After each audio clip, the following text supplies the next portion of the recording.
52 বছরের শাসনামলে আমরা দেখেছি দুর্নীতি, স্বজনপ্রীতি, খুন, রাজধানী,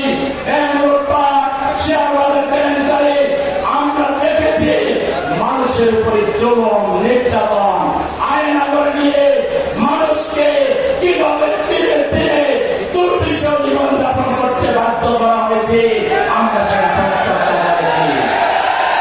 আমরা পরিষ্কার বলতে চাই, আমাদের ছাত্র সমাজ, গণমানুষ জাতির মনের ভাষায়, ইমানের ভাষায়, আল্লাহর ভাষায় তারা একটা স্লোগান দিয়েছে, উই ওয়ান্ট জাস্টিস। এই জাস্টিস যদি কায়েম করতে হয়, বাংলাদেশে কোরআনকে, দ্বীনকে কায়েম করতে হবে।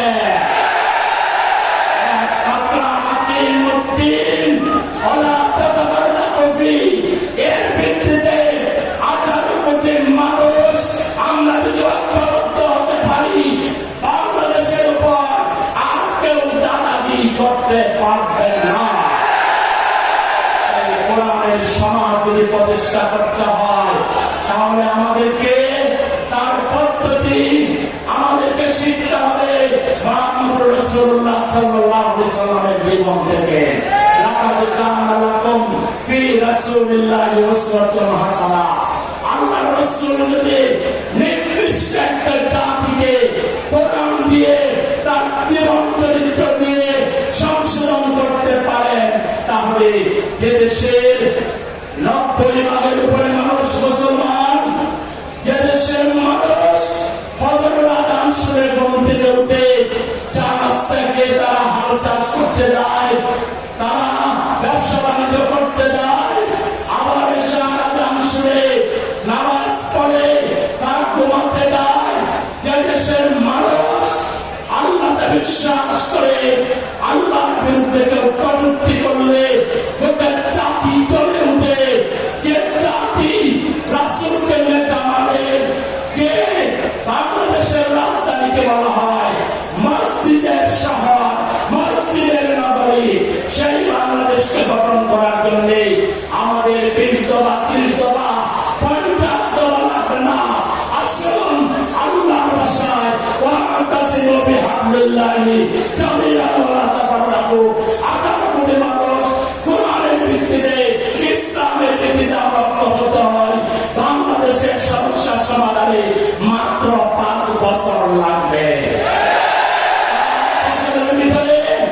বাংলাদেশ থেকে দারিদ্র আমরা কিভাবে পাঠাবো?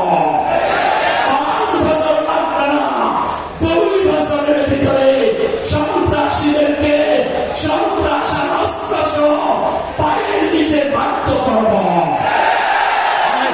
আর কোন সন্ত্রাস চলবে না, কোন খুন হবে না, রাজধানী হবে না, বাংলাদেশ সোনার বাংলাদেশে পরিণত হবে। আল্লাহকে রব মেনে নিতে হবে, সকল বাতিলকে, জাহিলিয়াতকে পরিত্যাগ করতে হবে।